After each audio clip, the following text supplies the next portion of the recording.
Did you know the stock market has historically returned about 10% per year on average? That means if you invest $1,000 today, it could grow to over $2,000 in just 7 years, even if you're starting from scratch. Investing in stocks is one of the best ways to build wealth over time, but if you're new, it might seem confusing or risky. Today, I'm going to simplify investing for you and show you exactly how to get started safely.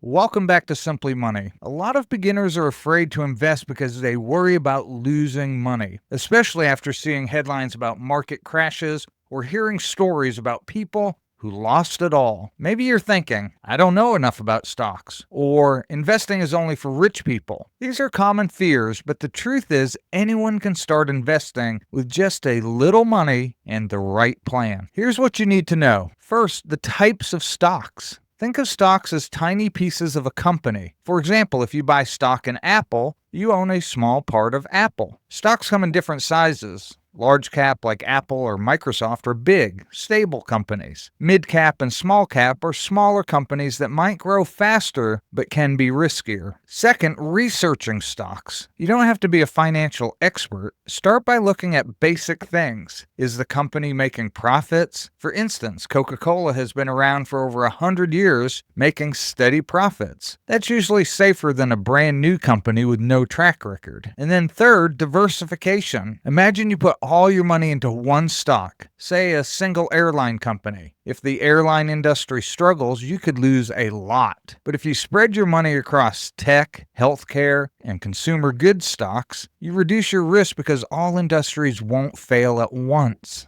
Here's a beginner-friendly strategy. It's called dollar cost averaging. I've done a complete video on that. You can check that on the video in the link above. But just a quick overview. Say you invest $100 every month into the stock market, no matter what. Sometimes stocks are cheaper, sometimes more expensive. But over time, you buy more shares when prices are low and fewer when prices are high. This strategy reduces the risk of investing a big lump sum at the wrong time. Another easy way to start is by buying an index fund or an ETF, which stands for Exchange Traded Fund. These funds own hundreds or thousands of stocks at once. For example, the S&P 500 index fund owns shares of the 500 biggest companies in the U.S., like Amazon, Google, and Disney. This means instant diversification, and you don't have to pick individual stocks. See, stocks are pieces of companies, and investing in them can grow your money over time. Start small. Don't let fear stop you, and consider strategies like dollar cost averaging and index funds for safer, smarter investing. Do you have questions about investing or want tips on building your portfolio? Comment below. And don't forget to watch my other videos on budgeting and money management to keep building your financial future. If you like this video, hit that like and subscribe button. Don't forget to hit the bell so you're notified of future videos. And we'll see you next time on Simply Money.